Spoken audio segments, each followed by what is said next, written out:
Hello my friends, welcome back to our blind let's play Ace Attorney Investigation 2, Miles Edgeworth the Prosecutor's Path. My name is FlightlessBird, this is your story basically challenge. Today we're gonna finally continue through this case. I did hit a wall, absolutely did hit a wall. But we have an answer. Thank you Vidpox and Green River and anyone else who suggested what to do here. I was on the right track. And I still understand this. Because here's the thing. You're apparently supposed to use the red raincoat here. On this statement.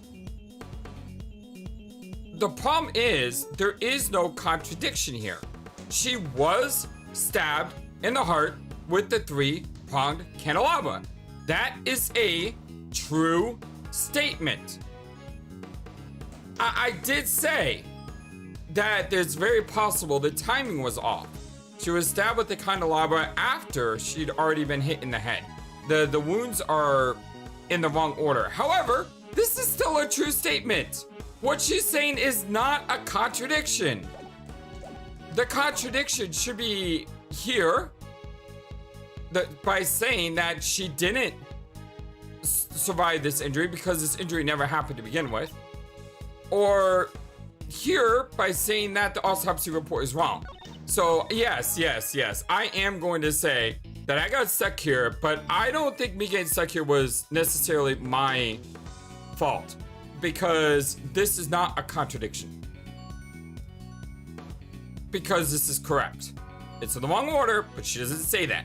It doesn't say, yes, she was first stabbed in the heart. You see, now that would have been a better thing to say because then you're like, first stabbed. No, she wasn't first stabbed. Anyway, I'm done. Yes, I was a little bit salty. I couldn't figure this out. But we're gonna press on, shall we?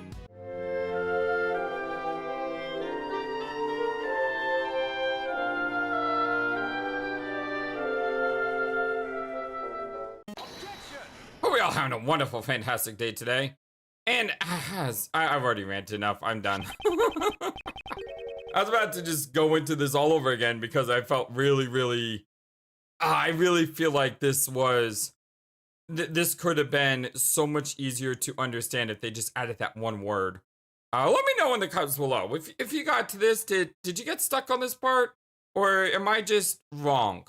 Because I don't mind being wrong. Tell me I'm wrong, please. I have no ego here. Chairman, the best. Do you know what this is? Well, it seems to be a red raincoat. How about it, Courtney? The victim, Miss Crane, was wearing this earlier. Prosecutor Edgeworth, must I repeat my explanation to you all over again? I suppose it just might come to that, Judge Courtney. Answer me this. This red raincoat was stained with blood. Do you happen to remember where specifically those bloodstains were located? Of course I do. They were on the hood. Wait, it can't be. What does this mean? Judge Courtney, were there any other bloodstains besides the ones on the hood? None were detected. Don't you think it's strange? The victim died from a stab wound to the chest. In that case, there should have been bloodstains on the front of the raincoat. However, the only blood they found was on the hood. Again, I understand that. I get it. I know what they were trying to do here. But the dialogue still is correct. She was... Oh.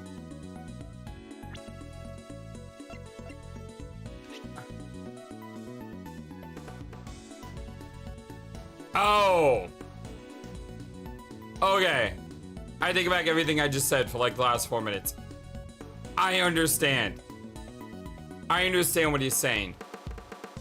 It's still correct that she was stabbed in the chest. That's still a correct answer. But maybe what they need to say is she was stabbed in the chest while wearing the raincoat. If they had said that, maybe then there's a contradiction because if she was stabbed in the chest while wearing the red raincoat should have blood on it. It should also have holes on it too, might I add. So Okay, I don't take back everything I said the last 4 minutes. Anyway, I'm moving on. However, the only blood they found was on the hood. This is a huge contradiction. The wound on the victim's head is no ordinary wound. After all, the victim sustained this wound before she was stabbed in the chest. And can we just point out that this is the second case in a row that someone died due to a blow to the head? Because we're assuming the blow to the head probably was a murder blow, right? No, it wasn't. It wasn't, because she got up after being struck in the head and tried to leave. So she probably died due to the stab. Yeah, she probably died to the stab, which happened after she got hit in the head. Okay, never mind. It does appear that way, doesn't it? The victim first suffered the head wound. If she had already been stabbed in the chest, the raincoat would have been stained with blood. Therefore, it is unthinkable that the chest was stabbed before she suffered the head wound. So the order of the wounds would be, first the head, followed by the chest. However, does that really change the situation? With this, a contradiction is born, one that overturns all of our assumptions up until now. Is the change really that great? I'll look forward to hearing it. Well then, this contradiction, why don't you show it to me with evidence? Which piece of evidence shows the contradiction that arises from the order of the wounds? Which piece of evidence shows the contradiction that arises? Which piece of evidence shows the contradiction that arises? Isn't it the autopsy report? I'm not really sure what he's asking here. Yeah, I'm not exactly sure what he's asking here. And I can't save the game during this either. I'm gonna go with the autopsy report. This is the autopsy report written by Dr. Young. Okay, it is the autopsy report. According to this, the head wound was post-mortem. Yeah, I understand that already. But that's not what the raincoat shows. Exactly. It's the exact opposite. Oh, you know, I don't think I've ever once said that this woman is actually... Could she be the conductor?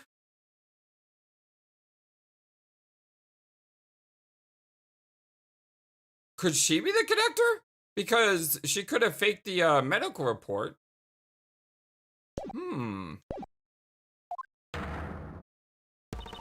Bailiff, hurry and summon Dr. Bonnie Young at once.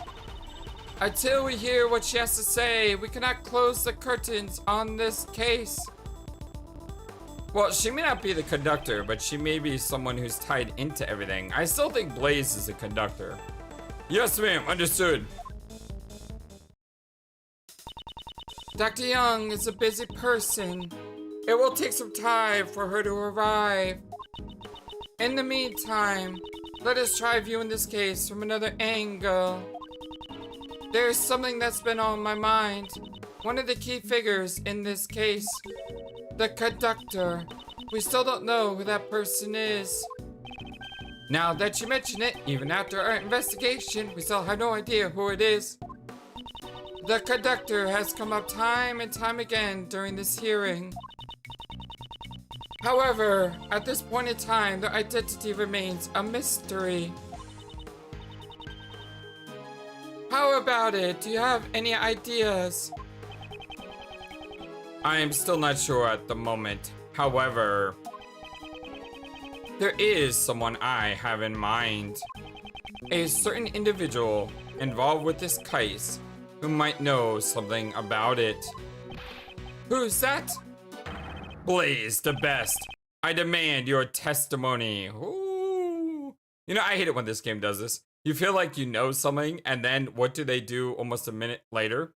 Is they call you out on what you're thinking. It's like they can read your mind. And they know, hey, well, everyone's thinking that Blaise the best must be the conductor. So we're gonna throw him in there, and we're gonna have Edgeworth point him out to make you think that you're wrong in thinking that he's the conductor because he's not actually the conductor. But what if he is the conductor? And by having us put him on the stand or the testimony, we think he's a conductor, which is actually the right way to think, but it's the wrong way to think because the game wants us to think that way. And last, it is the way to think because he is actually the conductor. See what happens when I'm gone for a day? I swear, I'm gone for a day and my whole brain just explodes. Anyway, yes, I demand your testimony. What? Ugh. Don't say such a stupid thing. Why would you suspect Pops? Are you trying to cast suspicion towards the chairman of the PIC? Do you understand what that means? Status and prestige mean nothing before the truth. That man is trying to pin the crime on Kay. The evidence that was in Kay's possession, the ticket stub, the mask, the corsage. Corsage? We say corsage here. Those items did not come into her possession out of her own volition. By some method, that man purposely planted them on her personage.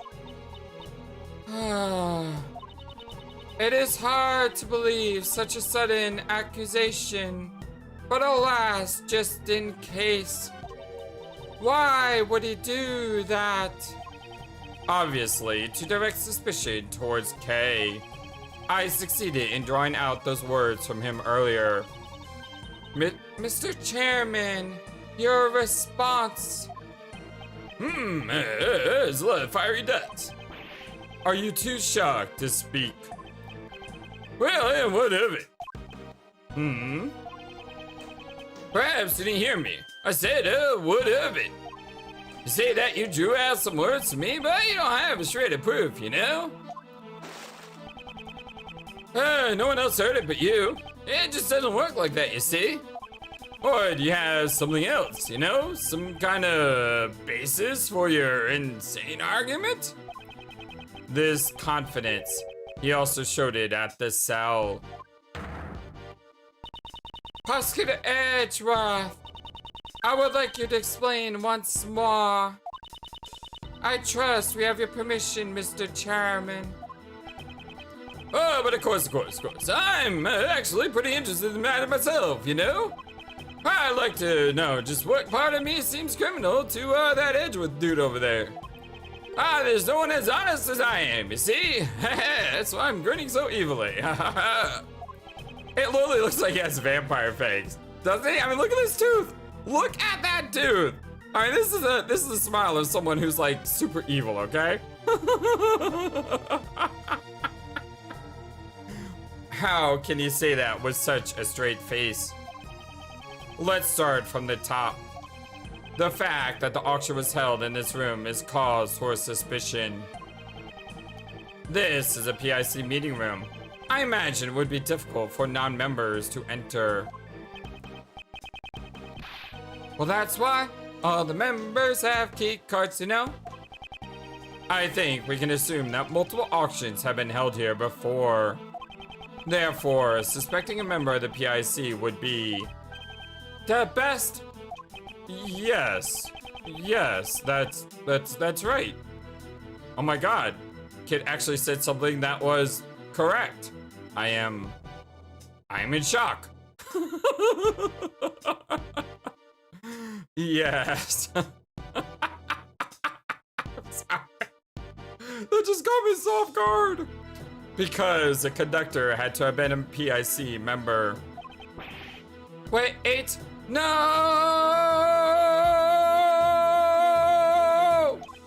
What? What was that all about? Well, what do I do, Pops? I just helped the enemy. Ha ha ha! Stupid idiot. You know, he really isn't. Oh my god, this guy. Ha ha ha! Sebastian really is an idiot, you know? But you see, Edgeworth, I'm not the only one with access, you know? Indeed. There are 11 members in the PIC. Even if we rule out the victim, Miss Crane, there are still 10 potential suspects. Well, it's not me. No, sure, not me. I mean, look at me. I'm not me. But it could be the chairman, right? I don't know who it is, but whoever it is should just come forward. Just imagine some old lady out there like, yeah, listen to me, whippersnappers. You're not going to get me because I didn't do it. I don't know. I'm just picturing this like old lady somewhere in the crowd back there. Yes, everyone, just calm down, yes, no? He's what, like 60? Thought he was. Hold on. Oh, 68. He's actually a little bit older than I thought. I like his description. He's Sebastian's father and he's weepy. Yeah, he's weepy.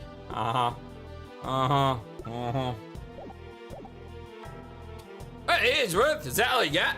Where's the evidence to suspect me? Oh, so you've fallen silent. But you got gone too far, you see? I won't forgive you anymore. It's too late for regrets, you know? I'm a very important man, you see? Former chief prosecutor and chairman of the PIC. How do you just make the fire do that? Do you have like magical gasoline on your fingertips or something? Well, it's fine if you're not prepared to face the fire, you know? Cause you see? Either way, it won't make any difference. Look at those goggles. Cause I'm gonna bully you. What a jerk. You've been rambling on for quite a while about the most trivial details, you know?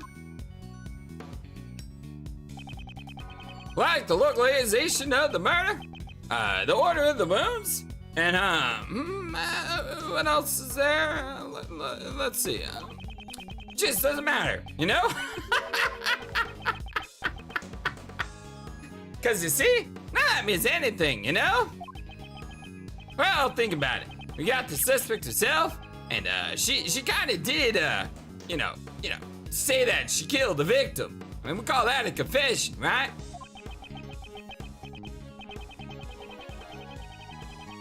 And that's all that matters, you see? She'll even get a lighter sentence with a confession, you know? Yeah, a lighter sentence, she killed someone. I don't think there really is a lighter sentence to killing someone. Because chances are you're probably going to jail. Either death row, or you're going to jail for a long time. Right? I mean, I don't know what the laws are, but I just get the feeling like that doesn't end well, no matter what happens. Well, now then, if there are any contradictions, be my guest. Hopefully this is gonna be a lot easier than previous. I mean, he's obviously guilty of something. Of something. That's great. How can that be considered a testimony? There must be a contradiction somewhere. That person, he's very important, isn't he? Mr. Edgeworth, it's all right. Let's just give up.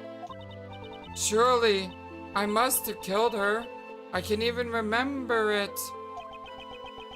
Don't be tied down by your muddled memories. If you want to believe in something, believe in your own innocence. Believe in me who believes in you. Always be true to yourself. But my opponent is a PIC chairman. Taking him down won't be easy. However, he has underestimated me. If I could take advantage of that. Cause I'm gonna bully you right back. You've been rambling on for quite a while about the most trivial details, you know? It's not even a statement. If these trivial details create contradictions in the case, we cannot call it the truth. Well, it's fine, as long as the rest of the case makes sense, you know? Well, every case is gonna have a small contradiction or two, you see? But if we get bogged down by the details, I won't be able to arrest the criminal. Trials would go on forever, you see? I mean, you of all people should understand, you know? I don't. That's why I'm asking you. Ah, young folks these days. Well, anyways, you were rambling on about, stuff. Like the location of the murder. You ordered the wounds? And, what else is there? The autopsy report. And the questions about the conductor. Were you even listening? Oh, yeah. Talk is cheap, you know? I was listening, you see, but I didn't think much of it, you know? You didn't think much of it, even after I brought up all those issues. Perhaps your judgment needs to be questioned, rather than my ability as a prosecutor. Ah, well, that's a good one, Edgeworth. But you see,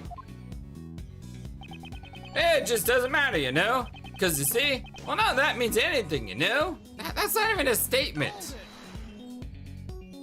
How can you say it doesn't matter?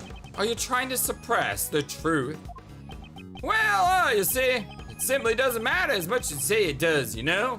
You see, Edgeworth, you're only saying it matters to avoid the real issue here. Think about it. We got the suspect herself saying that she killed the victim. It may be true that she confessed. However, that does not make it the truth.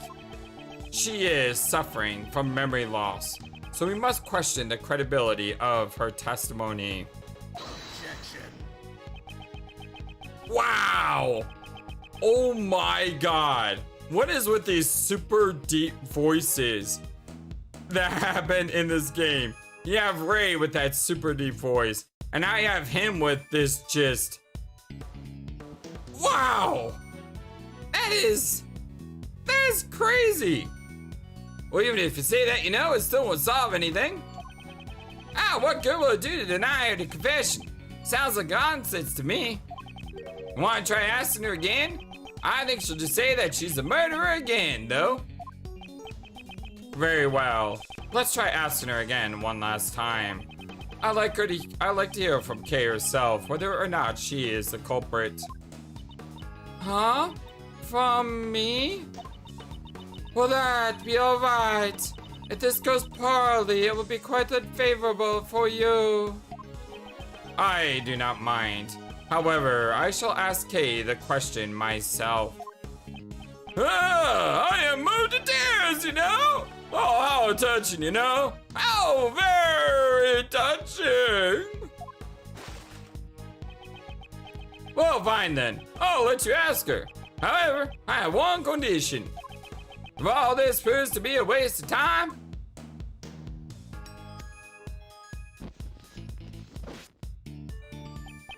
well then that will be the end of it. How's that sound? The end of the hearing? Yes, it seems you can be smart once in a while, Sebastian, you idiot. Well, in other words, you see, she confesses again. Okay, Faraday will be found and burned at the stake. Beyond a shadow of doubt, guilty. Yep, it's a fine idea. Guilty beyond a shadow of a doubt? Oh yeah, well that's right. That's harsh. But either way, if I do nothing, she'll be declared guilty. Kay. Yes? I know what I'm asking you is unreasonable, but please, I want you to answer me. It doesn't matter how tiny it is. Do you remember anything? Anything that would prove your innocence? Why? Why would you go that far? For me? Because I care about you. And you didn't do it. I care about you and you didn't do it. Do you hear that? Those are two things that are absolute in the mind of Miles Edgeworth. One, you don't give up on your friends. And two, you don't give up on the truth. And when the truth says something, you follow it and you pursue it and you make sure that everyone else knows the truth. I can't do it. I'm sorry. I'm too scared to remember. Because I might have done something even worse. If that were the case, I would only make things worse for you, Mr. Edgeworth. Kay Faraday must have been a despicable criminal. Someone who betrayed your trust. Don't worry. We've only known each other for a short while, but I know you very well. I'd even say that I know you better than yourself, now that you've lost your memories.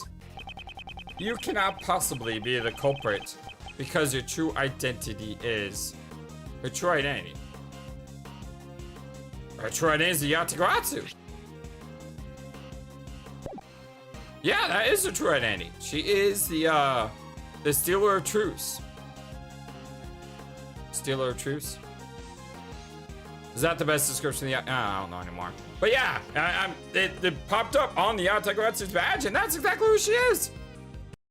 And she's also my friend, but her identity is someone who fights for justice.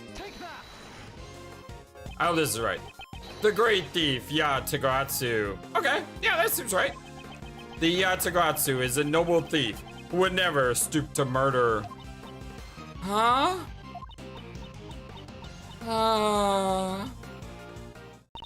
No, it's useless.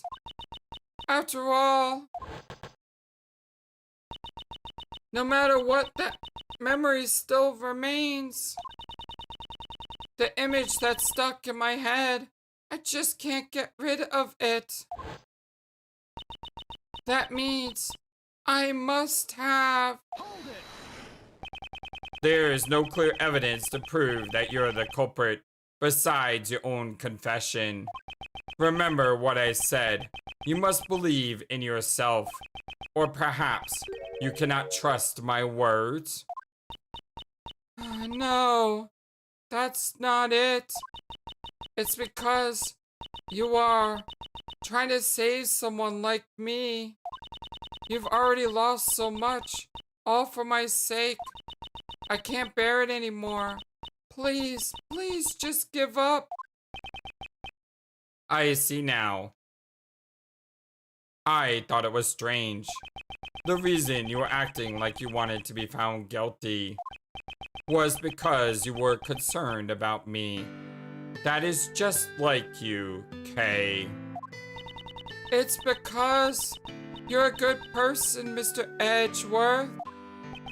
Unfortunately, I may fall short of your expectations. I am not trying to be a good person. No matter how much you may want me to give up, I'll keep trying to save you. That is the nature of who I am. Whether or not it's a burden for you is none of my concern. Huh? Kay, believe in yourself once more. You are a noble, great thief. What you should be doubting is the memory of committing the murder. That is my wish above all else.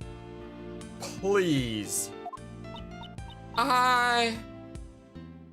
Come back to me, Kay. Come back to me.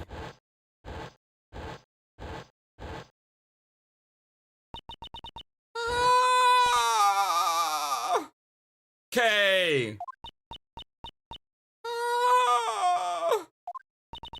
What is it? Do you remember something? Well, she remembers something. Now? Ha ha ha! It'd be like a bad movie. I don't know why I just paused like that. I guess for suspense. Because this is a bad movie, and I got my idiot son over there who's messing things up. Anyway. Bowl. Huh? Bowl? Yeah, just all the dots all around. Prosecutor Edgeworth, please ask her to clarify. Yeah. Well, Kay. What do you mean by bull? I remember now. The person in the red raincoat had that with her.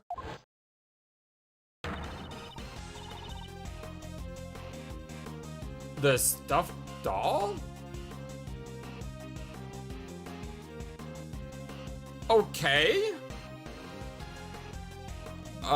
Okay. Not really sure why. I mean, we found that below room, right? The stuffed bull doll. I'm certain of it. Is that true? Is that true, defendant? Hey, that was my line. Yes, Your Honor. Oh, look at that smile. The court hereby accepts the defendant's testimony or statement as new piece of testimony. Objection. God, that objection. Hey, quit messing around, Courtney. Hey, a testimony like that cannot be accepted, you know? Your objection has been noted, sir. However, testimony about the victim's belongings has been lacking up until now. Objection. And that voice. Well, nevertheless, you know, vague memories cannot be trusted, you know? Her memories are vague. That would be bad for us as well. Did you say this earlier yourself, Mr. Chairman? Since we have the suspect's confession, we don't need to worry about the trivial details. If we decide to doubt her memories... I'm sorry, I can't help but laugh. He's trying to start the fire and he's frustrated.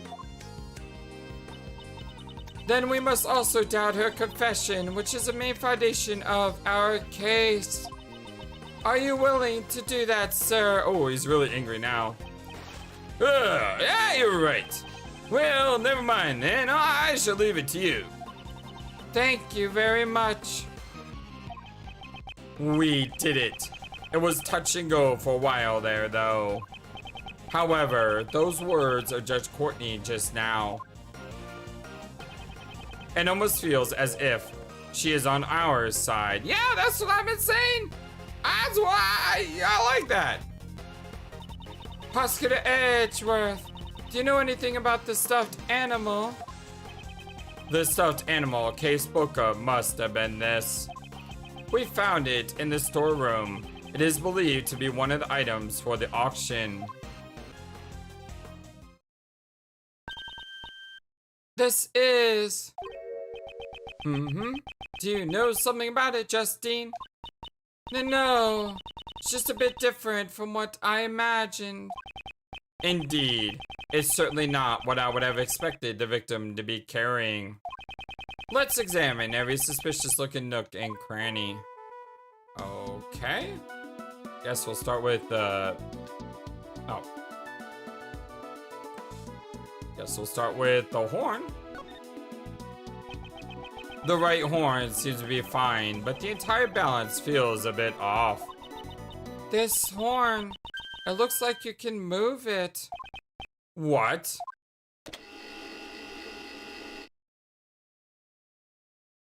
What was that? What was that buzzing sound? It seems this door is equipped with a recording device. Really? And the... I knew who you were right away. You can't hide that burn from me. All the dots. Silence, huh? I've been waiting for my chance to get revenge all this time. Ah! Is this the moment of the murder? Who could have recorded something like this? Stuffed animal data updated my organizer records audio. Someone talking to another person is recorded. One of them has a burn mark. That was really interesting.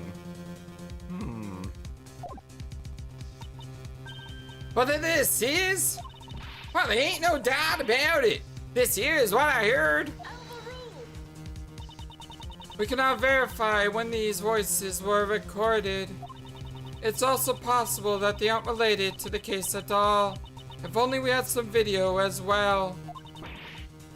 Well, that's hogwash. I'm telling you, that right there was a conversation that I heard. Okay, so you know when I did like the neutral mechanical voice? I think that's actually the right voice to use there because let's not forget, they would be using voice changers, right? So we wouldn't know who those people are, even though we recorded them. We'd only know the words. Well, the victim was holding on to you, right?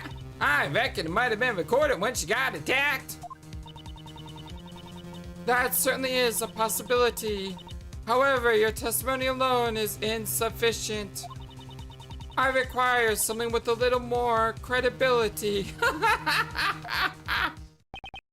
Again, her words. It almost sounds as she's trying to give me advice. Judge Courtney, there's no mistake that those voices were from the incident. Please recall the audio that was recorded by the stuffed animal. I knew who you were right away. You can't hide that burn from me. If we compare this part of the recording with a certain piece of evidence, we can prove it. This evidence shows that the recording took place during the moment of the crime. It would be the picture of the burn, right? Because there's a burn mark in the bottom left. Judge Courtney, what do you think of this piece of evidence? Oh, it's not it! Why is that not it? I thought that would be it. Presenting something that has nothing to do with recording will not do you any good. Ugh. I could have sworn it was this. Prosecutor Edgeworth, is there really evidence to prove that the voices were recorded during the incident? Please recall the audio that was recorded by the stuffed animal. I knew who you were right away. You can't hide that burn from me. If we compare this part of the recording with a certain piece of evidence, we can prove it. Okay, so what other evidence does it show that there's a burn? The picture, right? This right here. Yeah, because she has a burn mark. Does it also say she has a burn mark here? Burn mark, a victim's hand. Okay, so this one actually says there's a burn. Okay. But you know that... I mean, the other picture showed she had a burn too. Although that could have been blood. Oh, that could have been blood. Yeah, I guess so. All right. No, you know, fair play game. The autopsy report. And what exactly part of the autopsy report shows that? All of it? Really? Really?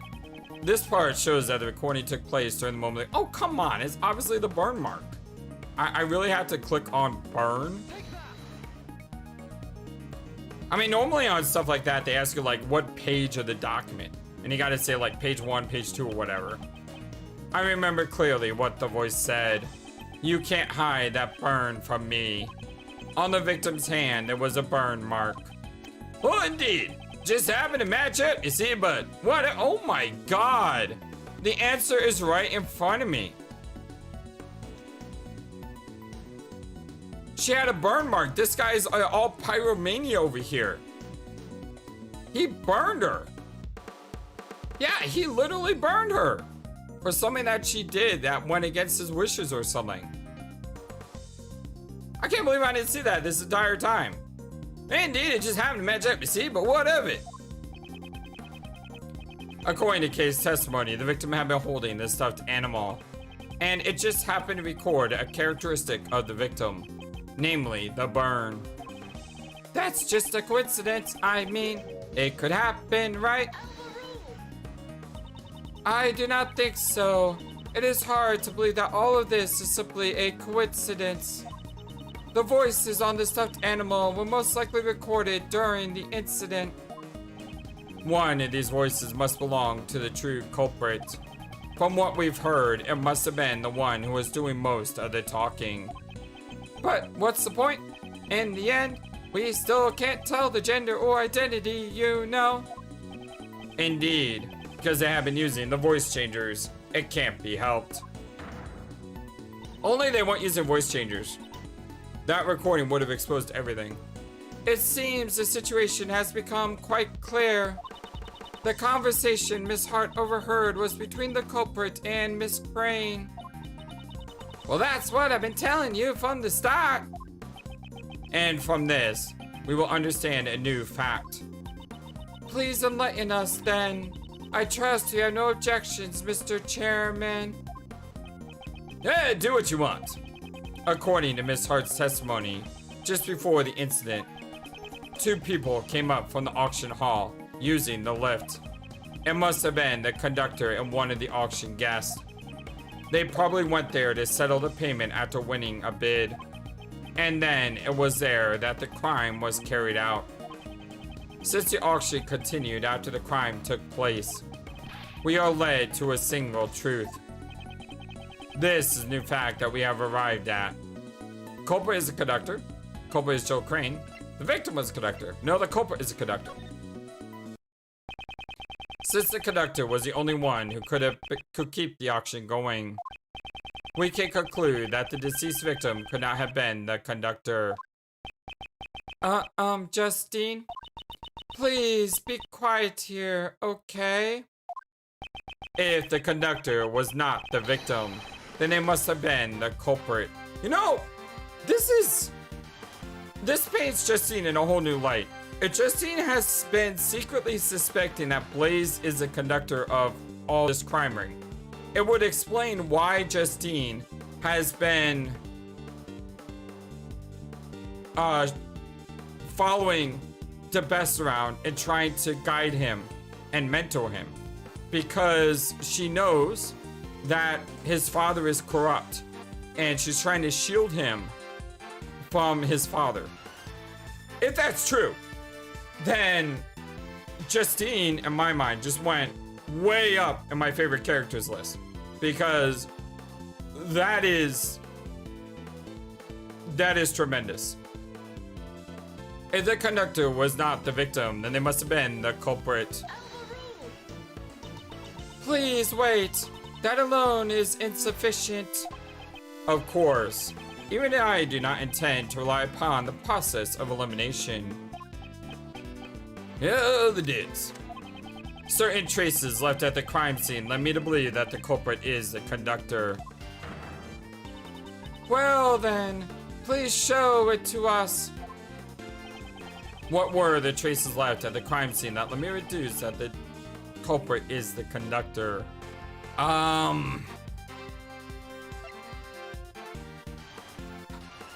It's gotta...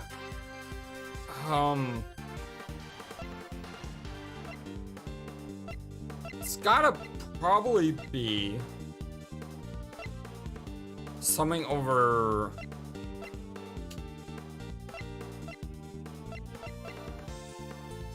What are the traces left at the crime scene that let me deduce the culprit is the conductor? Blood on the left. Costume trunk. Meeting room blood.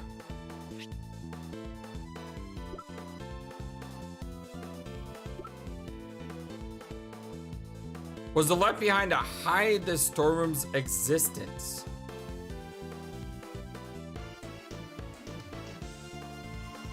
This to me proves that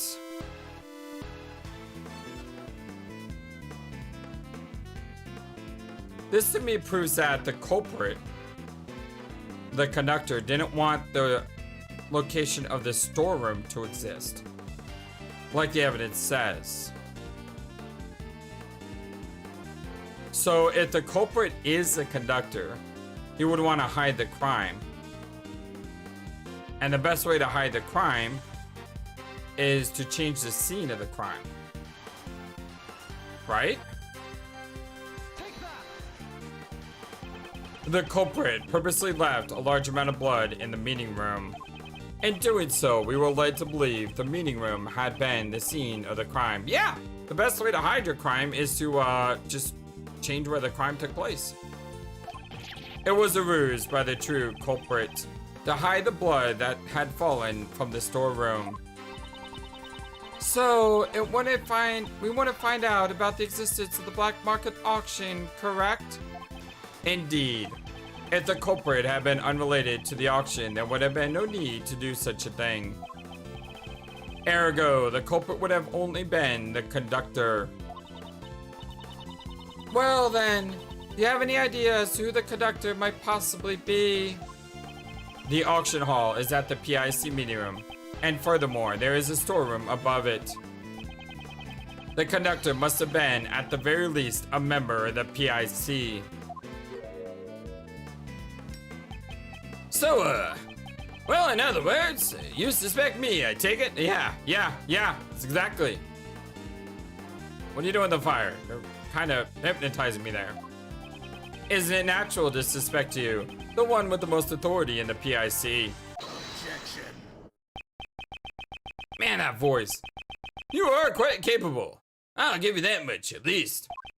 But you know, like I said before, you're far too naive. How many sheets of paper are you going to burn before the end of this case? Yeah, nothing, you know? There's no evidence that proves I'm the culprit, you see? If by some chance you do have evidence, well then why don't you present it already? Irk. I just irk. Do I have evidence that Blaise is the culprit? Do I have evidence that Blaise is the culprit? That is a really good question. If we had evidence that Blaise was a culprit,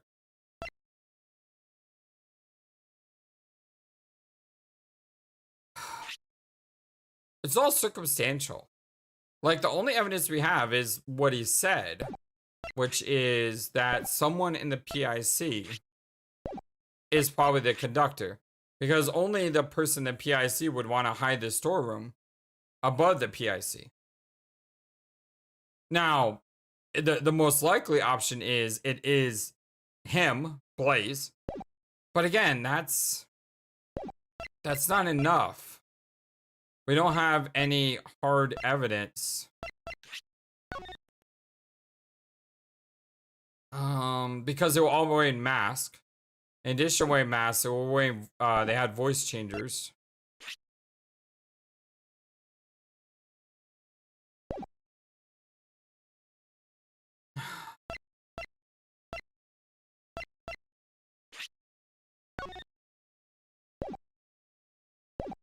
I hate to say it, my friends, but I don't think I have any evidence that directly links him to the scene of the crime.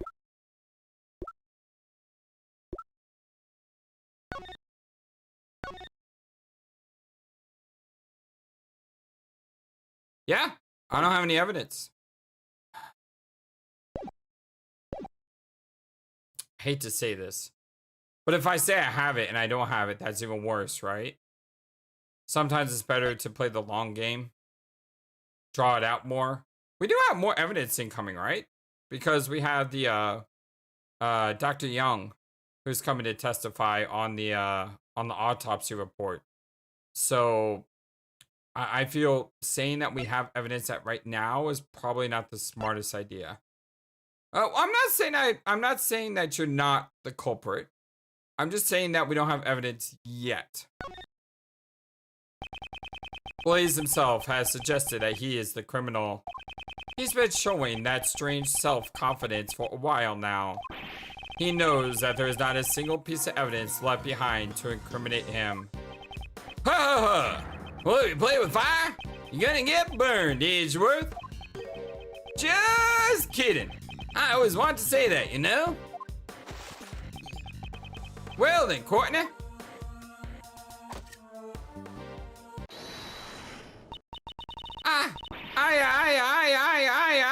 I reckon I just remembered something too. What, huh? You also lost your memories? Nah, that ain't it. Something just popped in my head right now. That must have hurt. Very well. Please tell us. Objection. Courtney, could you tell me what you are doing? Prosecutor Edgeworth will not give up until we have destroyed every last possibility. I'm destroying every possibility so that he will never oppose us again.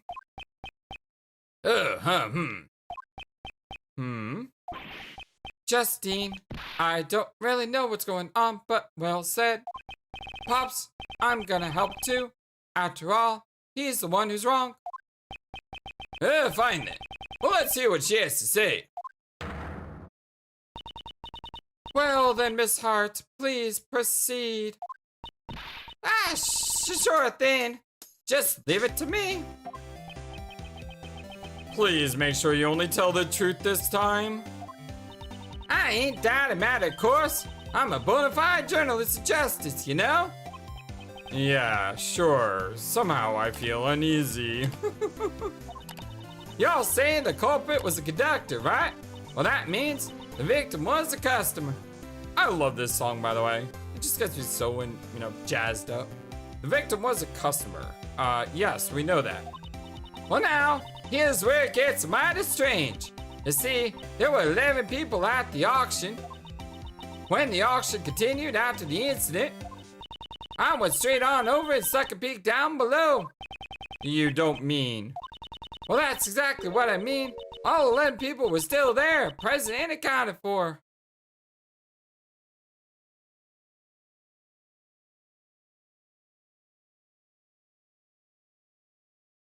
How does that happen?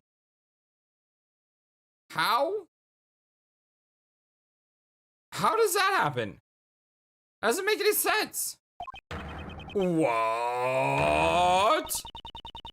Are you sure about that? Sure, I'm sure. Saw it with my own 2 eyes. So it started with 11 people and then there was still 11 people after the murder. Was it a ghost? Not this ghost again. You know, Sebastian. You know, normally, prosecutor would call that a contradiction. You know, you idiot. Where there really no changes in the auction at all. Really? I'm telling ya. The auction just went on like normal. But there was one itty bitty thing though. What was it?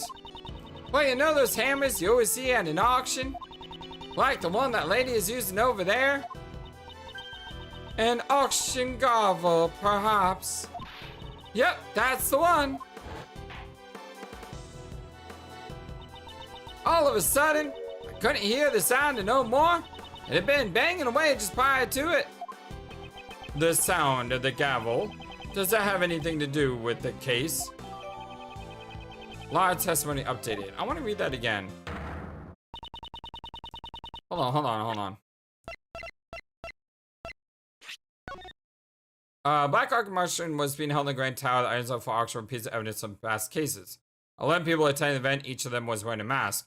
The auction continued even after Jill Crane's murder. However, the sound of the gavel was not heard afterwards.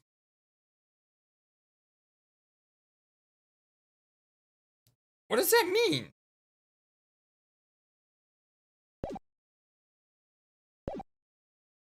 If Miss Hart's testimony is the truth, then this matter has taken a grave turn.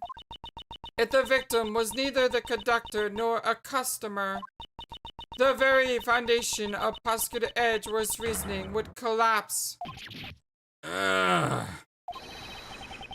Justice prevails, as they say. I hope you've learned your lesson, Mr. Edgeworth.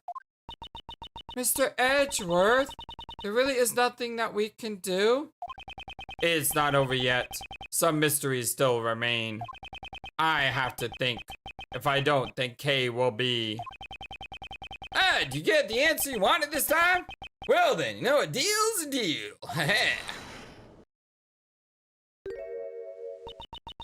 Please wait, Mr. Chairman. I believe it is still too early to make a judgment. Yeah, she's on our side, without a doubt. There are still a few mysteries left in this case. Until we have solved them, we cannot call this a complete victory. Isn't that right, Prosecutor Edgeworth? I was expecting you to shout, "Hold it!" like you always do. Yes, of course. Once again, Judge Courtney has come to my aid. Well then, what was it? Well, what sort of mysteries are left? Well, of course. There's a contradiction in the autopsy report. Well, that kind of thing. It's always the autopsy report, isn't it? I brought her in.